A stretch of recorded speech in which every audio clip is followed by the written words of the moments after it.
আমরা বাসায় হোক আর দোকানে হোক আমরা একই ধরনের কিন্তু পুরি খেয়ে যাচ্ছি। তবে আজকে আমি প্রাকৃতিক উপায়ে কোনো ফুড কালার ছাড়া আপনাদেরকে পুরি তৈরি করে দেখাবো, যেটা আসলে খেতে খুবই মজা এবং পুষ্টিগুণ ডাবল পেয়ে যাবেন, যেটা আসলে অনেকেই করতে পারেন না, আর করতে গেলে দেখা যায় ফুড কালারটা ব্যবহার করেন। বিসমিল্লাহির রহমানির রহিম। আসসালামু আলাইকুম। চলে আসলাম নতুন একটি রেসিপি নিয়ে। যদি রেসিপিটি ভালো লাগে অবশ্যই লাইক কমেন্ট দিয়ে পাশে থাকবেন।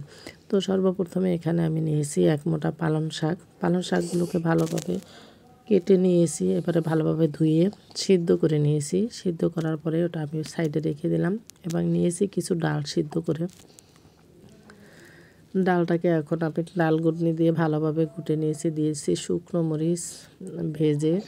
এবারে নিয়ে গেলাম, আমি 1 কাপ পরিমাণ আটা নিয়েছি, এর মধ্যে 2 চামচ পরিমাণ সয়াবিন তেল এবং লবণ দিয়ে মাখিয়ে নিয়েছি। পানি ব্যবহার করব না। আমি যে পালং শাকটাকে সিদ্ধ করে রেখেছি সেটাকে ব্লেন্ডার করে এইভাবে করে নিয়ে এখন এই আটার সাথে পানির পরিবর্তে সুন্দর করে একটা কাই করে নেব।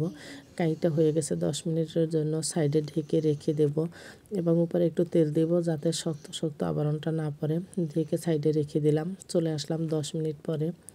এই যে একটু সফট হয়েছে কিন্তু অনেক। এবারে আমি ছোট ছোট লেচি কেটে নেব।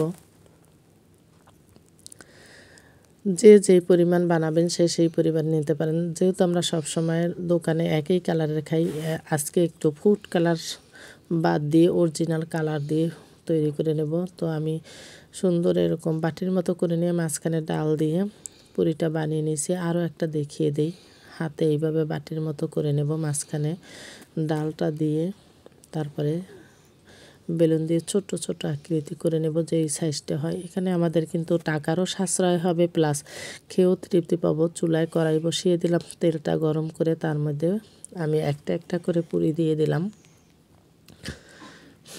দোকানের পুরির মতোই কিন্তু দেখেন ফুলে উঠছে এবং এটা খেতে কিন্তু খুবই স্বাদ হবে। আর যারা পালং শাকের ফ্লেভারটা পছন্দ করেন তাদের তো কথাই নেই। তো আমার কাছে পালং শাকটা সবসময় মজা লাগে।